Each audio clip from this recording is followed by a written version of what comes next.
always interesting to hear what your wife has to say about you in public. Because let me tell you, it's not what I hear in private. So thank you all for coming tonight. And so we organised this evening especially because we wanted our friends and colleagues in both industries, or three industries I should say, as Leah said, the people who are part of this audience are art people, property people, and money people. And I'm sure that each of you know more about those topics than I do. So it's a bit of chutzpah for me to actually give this talk, but I sort of figured, you know, if I open my own art museum, how much chutzpah can you tolerate? So I'm going to take you on this journey, and so what prompted this talk is the exhibition that we have at the moment, called ARTitecture. And what we're doing with this exhibition, we're exploring the distinction between art and architecture. And there is a significant distinction. And I'll give you the bottom line. You don't have to come for a tour and go through 2 hours to find out what the bottom line is. The bottom line is that architecture is utilitarian, it's functional, and art isn't. And it's that distinction that actually flows through the difference between those two markets. Now, what prompted this talk was that I was invited to participate in the committee from Melbourne University for the TIASMA conference. That's an international organisation that studies the art market. And for the first time, Australia had this conference. It was a 3-day conference, and I sat through 3 days listening to academics talk about the art market. And what's interesting about academics when they talk about the art market is they never talk about money, right? Which I find amazing, but they manage to do it, and they are very informative talks. But rest assured, we'll be talking a lot about money as part of this talk. So, as I said, I'm not an expert, and a lot of this is actually coming through my own personal experience. So I thought I'd start at the beginning. This is the first painting that we ever acquired. Right? We bought this, well, actually we bought it, but it was actually a gift. I was invited by a friend to design their house in Carlton when I was still a student, and I was more than happy to do it for nothing, because imagine the opportunity to design a house when you're a student, a real live building. And at the end, it was a very successful project. They're still living there, and it's in mint condition. They haven't changed anything. So they offered us a gift to buy an artwork as a sign of thank you. So Leah and I went around looking to lots of galleries, and we came to Gallery A, which is actually a very prestigious gallery at that time. I think one of the founders was James Mollison, and I think one of the managers for a couple of years was Clement Needmore, and we both fell in love with this work and bought it. The price of this work was $400. At that stage, I was earning $100 a week as a graduate architect, so it represented 4 weeks' worth of salary.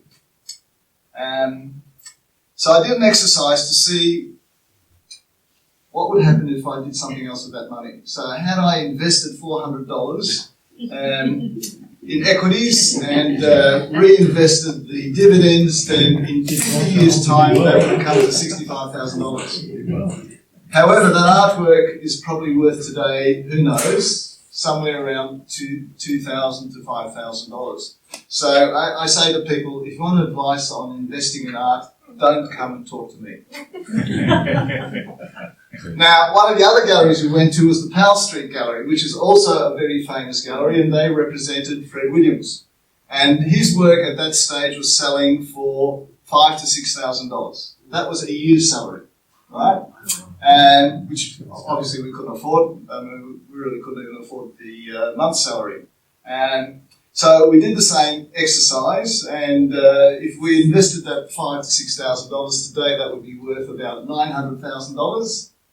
However, that recently sold a few years ago for $1.4 billion.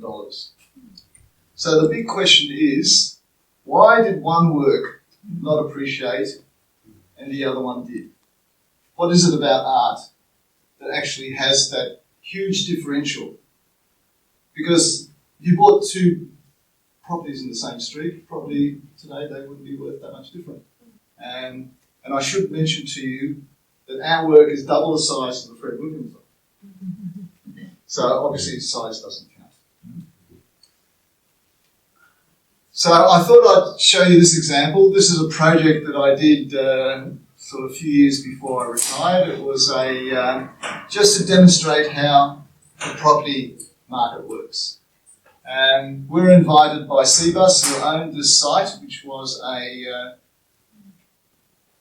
one of those bomb sites that resulted from the 90s recession that we had to have, and they came round to developing it, and they were doing it piecemeal, and the brief to us, when they decided that they should go out and do a master plan to see if they could optimise the actual site. It's a big site. It's on the corner of Burke and William Street in the city. It's half a city block. And what they were looking to do was 3 buildings, one on the corner here, one facing Burke Street, and one facing onto Little Burke Street. So we had a look at this, because obviously what they wanted to do is they wanted to optimise the opportunity. And so first of all, it's a question of how do you actually discern value which is going to contribute to the end result. So first of all, we suggested to them that they should combine the rear building here with this building, which would be a lot cheaper, and also a Burke Street address is much more valuable than a Little Burke Street address. Okay. One of the problems they had here, that each building had its own car park, and all the circulation space actually resulted in the amount of active frontage being about 30% of the available frontage. Now, frontage in a commercial real estate is highly valuable. So that was a problem. The other problem was that at this time, this part of town was a desert. There was no amenity. And so we suggested that they put retail with sort of restaurants and cafes and chemist shops over 2 levels, because retail is a higher and better use in terms of rental than office space. Okay? And in doing so, we also put the car park in a common basement and increased the active frontage from 30% to 90%. Okay? So what that resulted in is the amount of rental that increased added about $25 to $30 million to the bottom line. And when you look at how the rental gets converted to value, you apply a capitalisation rate, and usually in real estate the capitalisation is sort of in line with interest rates, or which is in line with inflation, so that there's correlation.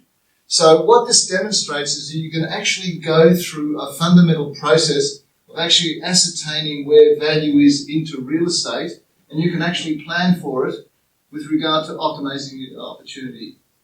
None of these fundamentals exist in the art market.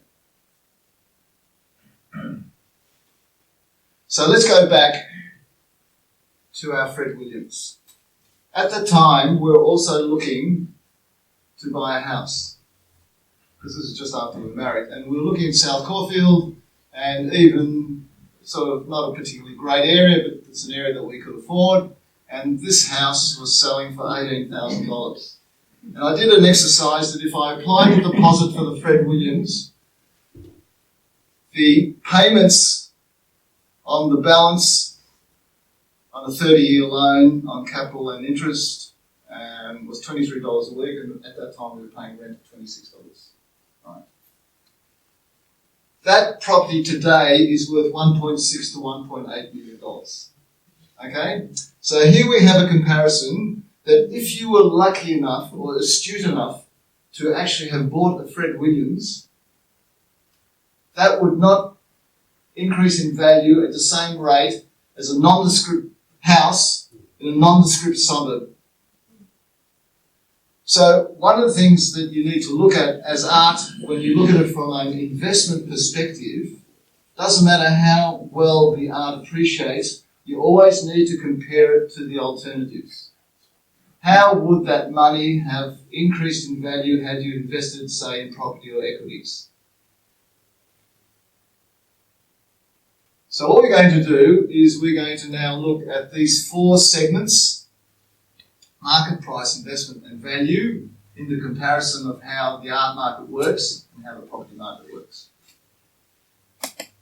Now, data within the art market is actually quite opaque. So I thought I should quote the sources. So there's this recent book by Magnus Resch, How to Collect Art, which he gives a lowdown on the art market. He's actually did a doctorate in economics relating to the art market. He acts as a consultant with the art, with regard to the art market. There's this book here, The 12 Million Stuffed Shark, which is a fantastic book. That's about 2007, I think that was written. And Don is a professor of economics, and he specialises in the art market. And Noah Horowitz's book is on the art market, but it focuses on sort of the sort of media art and also on to NFTs. But essentially, all of them have a similar story to tell, and that's where I've sourced a lot of my information, plus anything else that I could find. Okay. So the first thing about the market, the two markets, is their size. Most people have the impression the art market is big. It's not. It's tiny compared to the property market. So if you look at those headline figures, the art market's 65 billion worldwide, and the property market's 8 trillion. Right? Which is at 8%. In Australia, the art market has been quoted at about 2.5 billion as against 613 billion. And I think this is interesting to look at from our perspective. Look at the percentage for Australia with regard to the relationship to the property market. It's well below the world standard, which highlights Australians' fascination with owning property compared to owning art. And when you compare it to some of the large international companies like FedEx, its turnover alone for one company exceeds the total world art market. And even BP, which is an Australian-owned company, also exceeds the total world art market, just the annual turnover. And even Woolworths, which is only Woolworths Australia, not Woolworths International, it's not far behind with regard. So that's something that we need to take into account, which I'll talk a bit more about later. Okay, the other thing we should look at is segmentation of the two markets. And they are segmented in two ways. I think they're segmented with regard to primary and secondary, which in the property market is new and old. And it's also segmented with regard to the segments, the sectors within the market, so the high end and the low end. So in the art market, the high end is work that sells from sort of over 1 million to 10 million, and the low end is 5k to 1 million. But in the property market, the high end is really commercial, and the low end is, in relative terms, is residential. Now, if you look at those two, they are actually the opposite of each other, because the bulk of the art market, in terms of value, is actually a small value. So 1% of the world art market accounts for 60% of its value. And the opposite applies to the property market. The residential is the largest market. If I was to ask you, which is the largest construction sector in Australia? Is it commercial? Is it factories? Is it hospitals? Is it infrastructure? What would the answer be? I'll tell you. I was shocked when I found out. It's home renovations. Home renovations is the highest. So what you can see is the bulk of the activity is at the everyday level. It's for homes. The other thing also you need to note is the difference in unit price. The unit price for art is actually in the thousands, if not hundreds of thousands, whereas the unit price in the property market is in the hundreds of thousands, if not millions. Right? So the scale of purchase is that much different. And for many people, buying a home, which is sort of the bulk of the property market, is probably the largest expenditure that they ever make in their life. And that doesn't apply in the art market. Okay, regulation. Property market is highly regulated, and the art market is unregulated. So, in the property market, virtually every person who's involved in the business of property has to be registered or licensed. That's real estate agents, architects, builders, tradesmen, the whole shooting match. Everyone has to be, no one in the art market has to be licensed or registered. And also the regulations that apply every step of the way in the property market, everything is regulated. Whereas in the art market it's not, aside from common law regulations. So I wanted to cite an example. I don't know if you read this, but I think the New Yorker had this extensive article on Larry Gagosian, who is the biggest art dealer in the world. All right, he has a turnover each year of about $1 billion, and the things that he does, which are legal, would be totally illegal in the property market. For instance, there was one example where he was representing the seller and the purchaser without each knowing that he was representing the other. That is totally illegal in the property market. In one case, he bought a work for $20 million and the next day sold it to another collector for $40 million. That in the property market is totally illegal. You're not allowed to do that. Agents are not allowed to buy property that they are selling. Also had a recent example of Moss Green. Moss Green went into liquidation with debts of $13.8 million and assets of $3.2 million. And what caused that was that they actually were running out of money when they sold artworks that went into consolidated revenue, and they spent that on other things, and basically circumstances caught up with them and they went broke. Now, in the property market, when you are selling properties on consignment, it has to go into a trust fund, right? You can't do that. Now, the other aspect of the difference in the art market is transparency.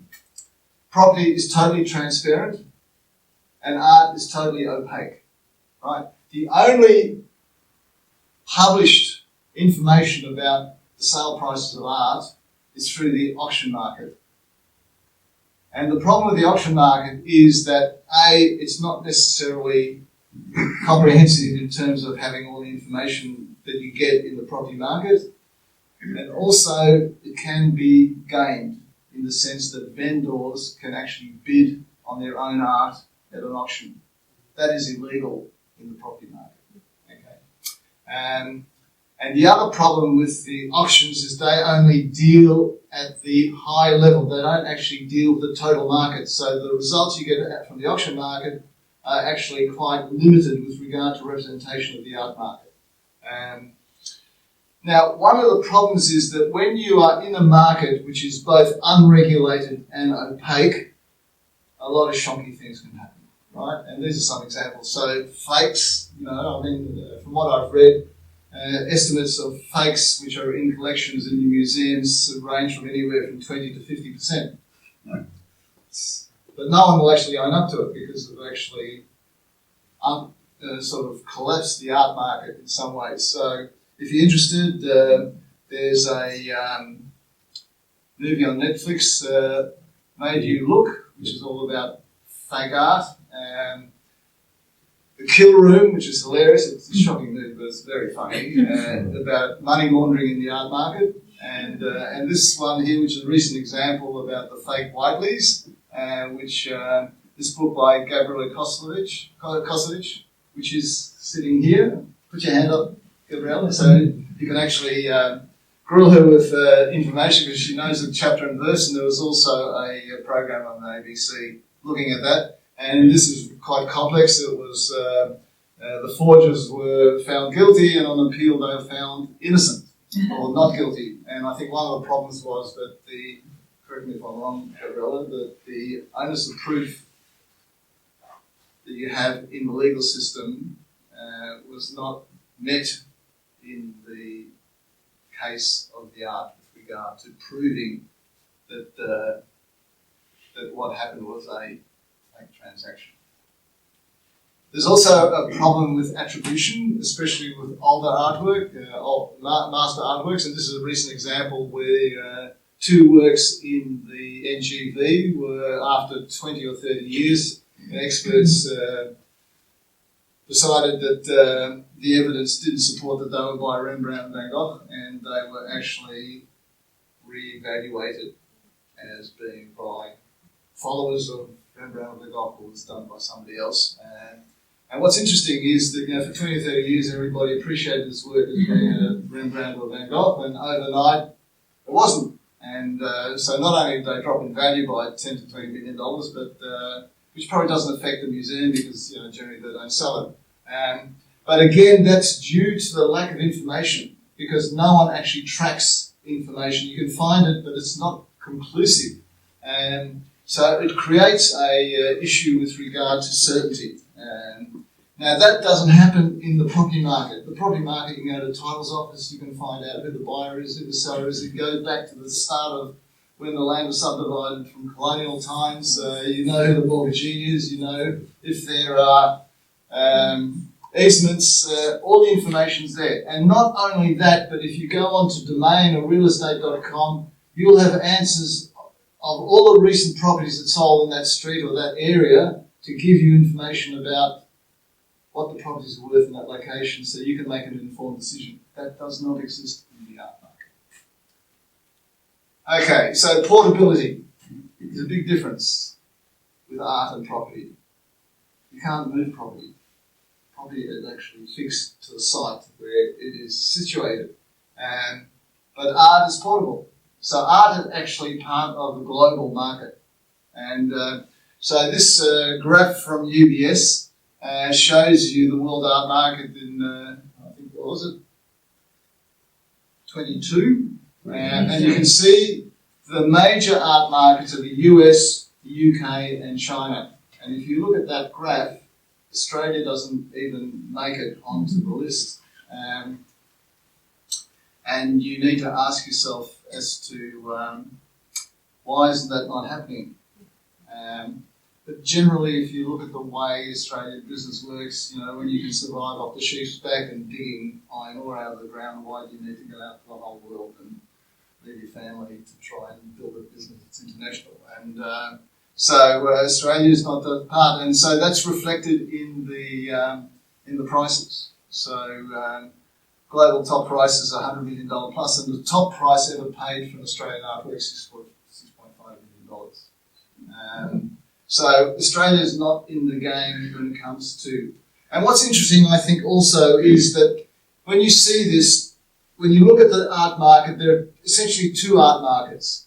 There's the local art market and the international art market. The international art market is really in that 1%. It's that sort of rarefied bubble. And so you need to actually be quite distinctive between two markets. And I would suggest, actually, that the art markets are actually very local, very parochial. I think a lot of Melbourne designers, Melbourne collectors collect artists in Melbourne and those in Sydney because that's where the galleries are. And unless you sort of make a point of travelling around Australia or around the world, that's how your collection is. So our collection, for instance, is highly Melbourne-centric. And so again, you need to take that into account with regard to, which is not dissimilar to the property market. Property markets tend to be local as well, unless you're a sort of global fund. Price. One of the concepts behind market activity is that the market is rational. This is Adam's theory. But if you read this book by William Panstone, he clearly says that decisions about buying stuff is not rational. In fact, it's highly emotive. So what you find is that when you're in a market where you don't have information, the tendency to make emotional decisions with regard to purchasing tend to be a lot greater than they are with regard to property.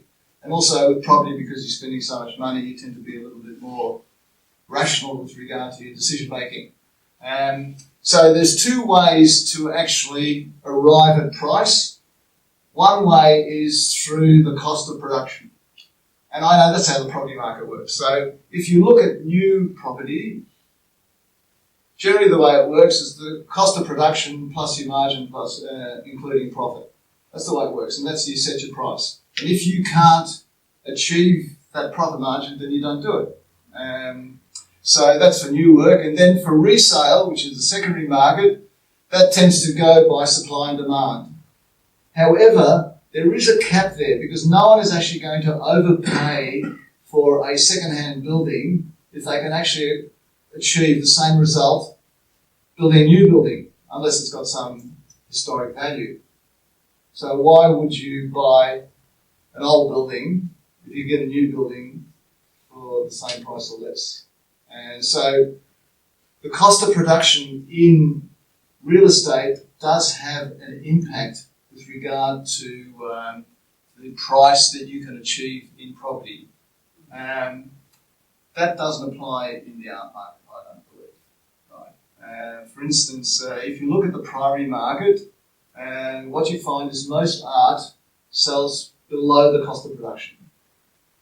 I did a rough back of an envelope calculation. I calculated that for an artist to achieve just a basic wage with a number of artworks that they could sell, they would have to sell art for $5,000 to $10,000 just to make a basic wage if they ran it as a business.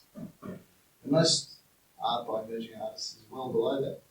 So what you find is that the majority of artists, a large proportion of artists, have a primary job. You know? They don't support. There's very few artists in Australia who can support themselves full time through their art practice, and that's because the art, particularly at the low end of the market, sells below the cost of production. Alternatively, if you happen to be in that premium end, what you find is the art sells above the cost of production, and that's where you can actually make a significant profit and do a lot well. And in the secondary market, what you find, which is actually driven by supply and demand, is at the high end, what you find is that demand exceeds supply, right? Because with a hot artist, they cannot produce enough work to satisfy the number of people who want to buy their work. Now, at the bottom end of the market, the lower end of the market, the opposite takes place. What you find is that supply exceeds demand, and in fact, a large part of the lower end of the market, there is no demand. So if you buy work, it's possible that you can't sell it, or you have to sell it at such a price. And that's what happens. What happens in the art market is at the lower end, art does just not come onto the market. Because people prefer not to sell it, because basically what it does, it undermines their price structure for the future. So there's sits in the studio. So if you go to an artist studio, you'll find that there's a huge amount of artwork which is unsold, sitting there as inventory. And unfortunately, from my experience, when it comes to the end of their careers, a lot of that ends up in landfill. That doesn't happen in property. Okay, so I have these two diagrams to actually demonstrate sort of what influences price. So on the left, what you see is you've got the artist and you've got the collector or the purchaser, and on two sides you have two different forms of influence. So you've got commercial influences, so that's all the galleries and all the people involved in the trade of art, and then you have your cultural influences. And they actually interact because the cultural influences give the art a certain imprimatur with regard to their value. And what you see in this particular diagram is that there are arrows going from the artist to both those sectors and also from the collector. So what you find is you get a very complex matrix because artists can actually be influencers in culture, because a lot of artists are also curators and they're also writers, and they also sit on boards with regard to the art sort of infrastructure, and they also have influences with regard to the market because they can actually sell direct as well. and they can also have like artist-run spaces, so they can be both sellers and artists. So there is a mixture there, and the same with collectors. Collectors also influence both markets. So collectors, especially large collectors, have influence on the commercial sector because they can influence what's happening there, and they also influence the cultural sector by being donors, being contributors, sponsors, and so on and so forth. So they can have influence there as well. So it's a very complex matrix. Property tends to be a little bit clearer in that regard. So you've got your commercial influences, as you can see there, with regard, but then you also got taste influences. So people get influenced that they're they like certain designs, they like certain finishes, they like certain compositions, they like certain areas, and so on and so forth. But generally what you find is that the decision making with regard to price in the property market tends to be a lot clearer and a lot more rational. So I thought this was hilarious. If you look at this, this is Don Thompson. He had a whole section on what influences price in the art market. This was based on his analysis of auction results. Like, he didn't pick this out of the hat. So he went through the auction results and did a sort of matrix, and this is the conclusion. So you can look, bright colours sell more than dark colours. Right? So when you're a decision maker and buying art, you should sort of keep that in your back pocket because it could be important. Okay, let's get on to investment. So these are just headline figures. And so what I did is I broke up into two segments. So one is capital growth and one is income. And I included as well property and equities. Property and equities actually operate in a similar fashion with regard. And what it indicates is that not only from the earlier part of the discussion where I mentioned that a lot of value in property is actually related to their capacity to generate income and profit, because that's why people invest. Now, in some cases, particularly in equities, people will invest even when they don't get dividends in the expectation of capital growth. And that capital growth is in the expectation that in the future, that company will either become a strong company with a sort of monopoly, and that will translate in income. And I think a classic example of that is Amazon. You know, from what I've read, Jeff Bezos said to his investors, I will not show any profit for the first 10 to 15 years until I get critical mass, and that's exactly what happened. So the company grew to a point where it is a dominant player in the marketplace. But nonetheless, generally you find income. So what you find here in the art is that the average capital growth is 6.4%. Now that is a suspect figure because, as I said before, it only deals with the top end of the market. This is the Picassos and Warhols and all that sorts of artists. It doesn't deal with the total market. If you were to include the total market, the appreciation would be even less, and compare that to property and equities. Now, these numbers might be disputable, but this is sort of the average over 30 years. Now, where the killer is, I think, is where the income. Art generates no income. In fact, the opposite happens. If you've got a large collection, it actually generates huge costs with no income. Okay? So if you add the income onto the capital appreciation, you can see that the numbers ratchet up. And in Australia, with franking, it even gets higher. So clearly, art is not investment compared to other means of investment. Now, one thing which I didn't say in the beginning, this talk is about the art market. It's not about art, right? The art market does not define art. It's just part of the process. And so when people sort of think about art as being an investment, I think what we're trying to do is show some clarity here. There are a lot of other reasons why people buy art. And you don't need to think about it as being a decision, and I'll talk to you a bit more about that later. Okay. So we get to value. So what's the difference between price and value? So ask Oscar Wilde. That's an interesting book by Tom Vanderbilt. And what he was doing, how that started was he's a journalist, and his son was walking with him one day on the beach, and he said, "Dad, what's your favourite colour?" He said, "Blue." And then he thought afterwards, why did I like blue? And he sort of went on this journey about why do people like anything? And particularly today, because as the title says, choice is unlimited.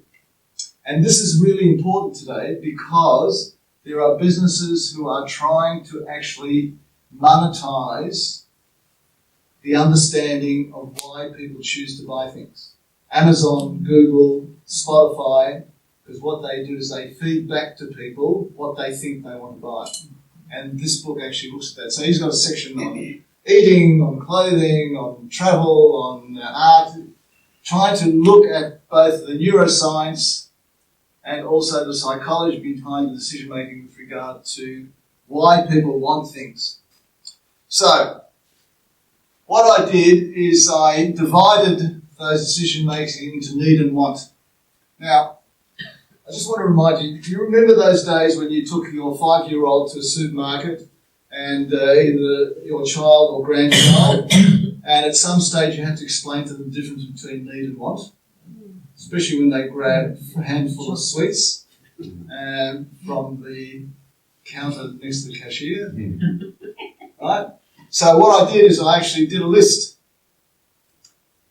And what's interesting is that there's terminology. So one is called non-discretionary spending and one is called discretionary spending. So discretionary spending means that it's sort of money that's left over that you can spend. And I think interesting in COVID, they actually define this as essential and non-essential. But essentially they're both needs and wants. So on the right, you've got the things that are all about the things you need to live. And on the left is stuff that you spend. And you wouldn't call the stuff on the left investment grade spending, right? And I think the difference between those two is the one on the right is this is what you need to live, and the one on the left is why you want to live, right? And art, I believe, sits squarely in that. And what you find is when you go through a period like today, now where it's sort of very tough recession, that's where the spending on the left side diminishes. And that's why you find now restaurants are struggling, a lot of galleries are struggling because the actual need to spend in that area is diminishing because the focus is what you need to survive. And when things pick up, that's when it swings to the other side. But I think that's important because that's where art really comes into its own. And there's a whole host of reasons why people spend money on travel and on going to restaurants and going to the theatre and all those sort of things. At the end of the day, when it's over, there's nothing to show. At least with art, you know, Leah keeps on giving me a hard time because I'm buying art all the time. And I tell her, it's an asset. After this talk, I think that's a bit done. But you spend it for so many reasons, and that's why I think you need to be honest with yourself. And I think, look, I know a lot of collectors, and many in this room, money comes into the story, but I think most collectors don't collect for the money, to make money out of art. They collect it because they have a passion for it. And because it gives them so many things in their life that they don't get from elsewhere. One of the things that I got from the JAHM'S conference was by one of the presenters, and they talked about 3 value propositions for art. So there's economic value. So economic value is, you know, what art sells for, and people work out if I buy a sort of career for an artist who's on the upswing and he's got work in the museum, then that's going to do well and they'll be a good artist, or they might actually admire an artist for their work, but they will actually make a correlation with regard to the economic value that an artwork might have. But then you've got symbolic value. So people who are into culture, for instance, they'd be interested to see what museums collecting, or what museums collecting, what other collectors are collecting, what people are writing about them. you know, there is a sort of intellectual and cultural value to work which attracts them to buy. And then you've got attention value. So something that gives you prestige, you know, something you can bragging rights, trophy art, you know, you know, something that actually can get you noticed. Now, these can be mixed, they can be interchangeable, but they do give you, I think, some sort of picture as to some of the factors that come into decision making when people actually buy art. So, which brings me to the 1%. The 1% art market. This is where the billionaires are. Now, you sort of think to yourself, if you've got the art market, which is so dependent on such a small coterie of buyers, could be in trouble. And I've heard people say, you know something, modern billionaires are a lot different to the age-old billionaires. Because the contemporary billionaires are not embarrassed about being filthy rich. And I think one of the reasons why billionaires used to buy art was to buy respectability, you know, to buy respect. And but today, that might not be the case. They might be buying art to get noticed. And I've heard cases where, you know, look, when you're worth $20 billion, what's an extra $40 million that you spend on artwork? It's nothing in the scheme of things. And I've heard cases where a billionaire would actually overpay for an artwork because when people know about it, well, what's the point of being rich if people don't know how rich you are? You know? So, and to own the most expensive Picasso that's ever been bought, well, that's something, isn't it? And and the number of billionaires is increasing. The number of billionaires is increasing at a faster rate than the rest of the world at the moment, and the same with billionaires. So at the moment, aside from the sort of desires that the top end of the market has, that market is here to stay. The other story I read about was about millennials, the future art collectors. And the millennials have a total different attitude to images because they've grown up with actually just taking images off the internet. So their idea of spending $10,000, $20,000, $50,000 on an original painting just doesn't make sense to them. Why should I buy a painting with an original image? I can just borrow an image or I can just take an image. And so one of the existential threats to the art market is whether or not these millennials become dominant.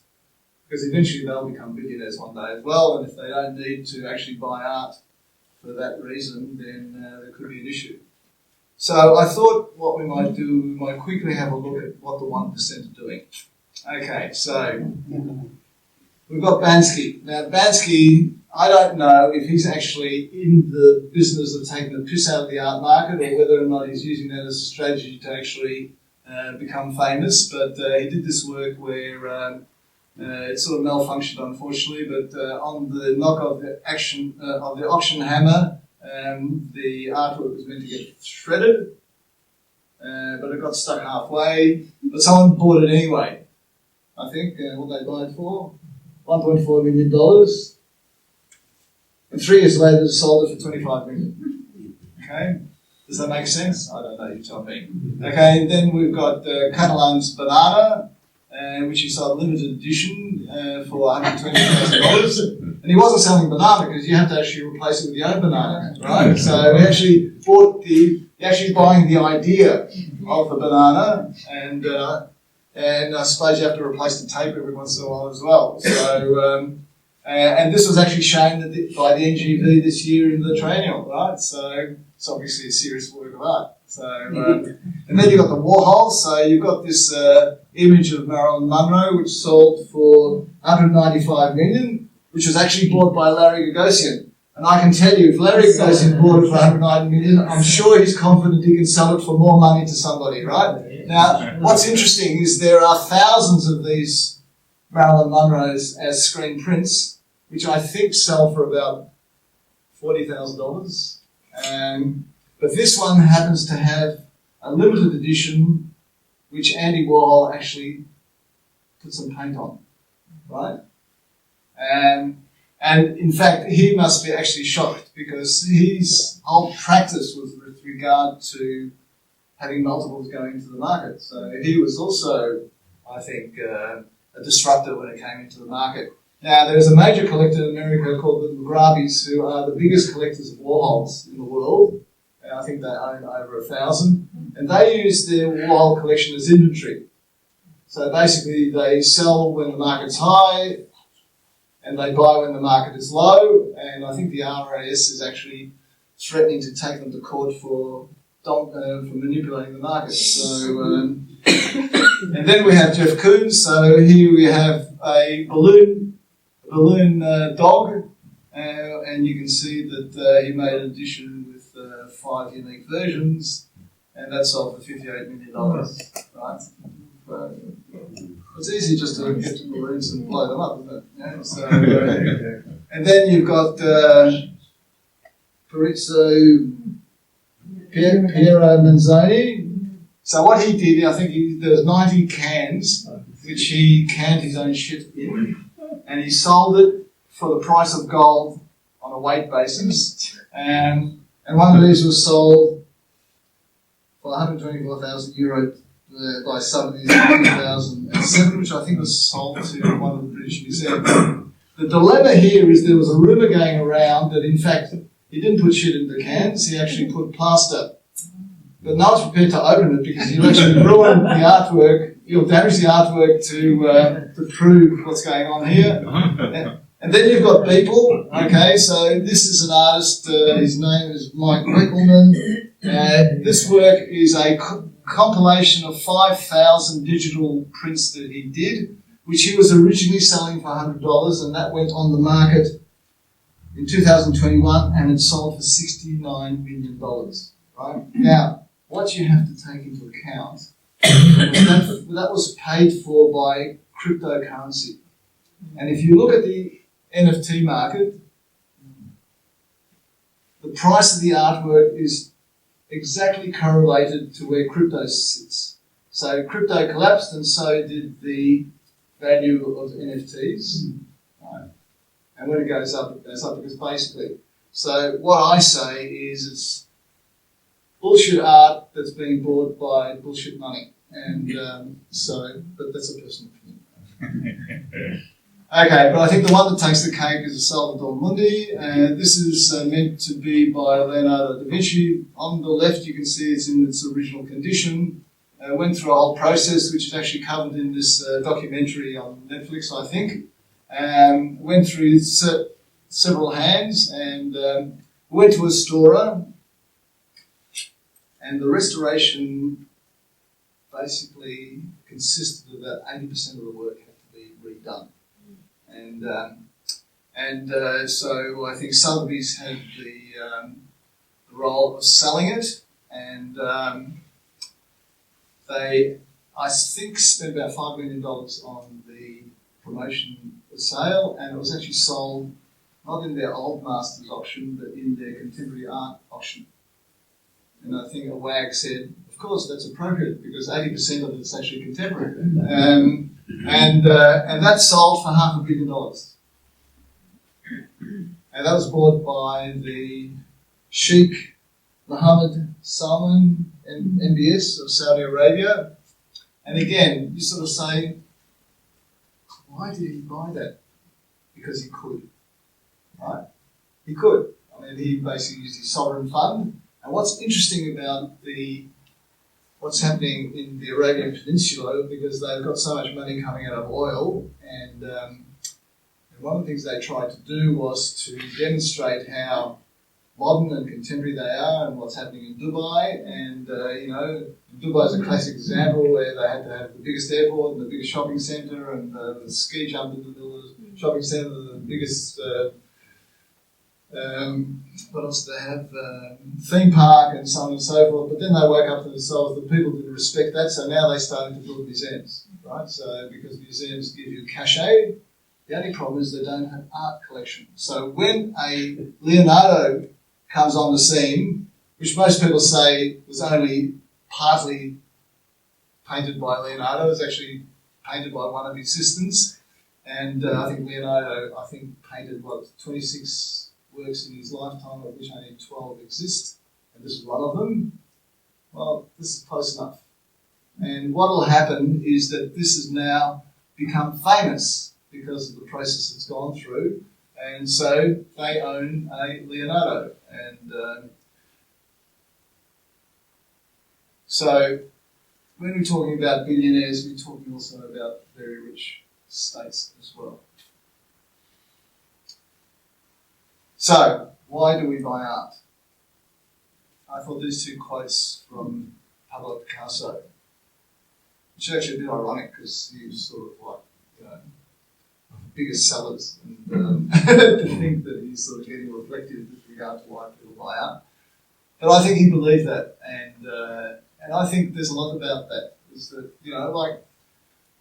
why do people buy art? I think there's so many reasons, and it's not to do with money. They can buy it for intellectual reasons, for cultural reasons, for social reasons, for spiritual reasons. A whole lot of reasons what art does. When you live with art, it sort of adds something to your life which actually is very difficult to define monetarily. And that's what we found. Like in our art collecting, we know that we are not going to get our money back. But what is given to our lives, it's hard to put a price on. And that's why I think you need to have that attitude. But nonetheless, the art market operates. Because people have to make a living within the art market, with the whole commercial sector. But I think that what you need to do is you need to have some sort of perspective as to how the art market fits within the art world.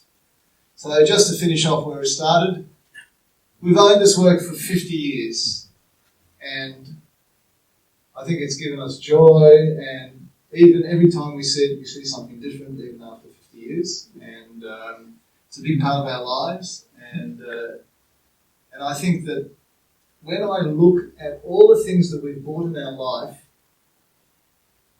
none of it has lasted 50 years.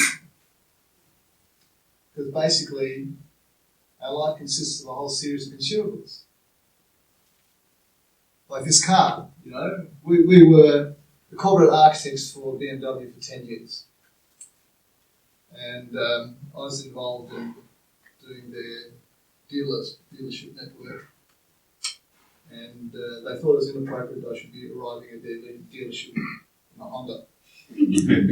So they basically made me an offer I can't refuse. They said, if you don't buy a BMW, then you can't continue as our architect. So I had to buy a BMW, and for $80,000, I'd never spent that much money on a car. I'm not a car person. I'd rather spend $20,000 on a car and the rest of the money on art, but I was forced to buy that.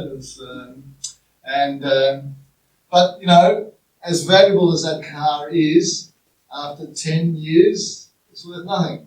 Right? So I think the whole issue with regard to what you get for your money is something that is sort of a very delicate decision, and how you spend it, what you spend it on, and what you get out of it. So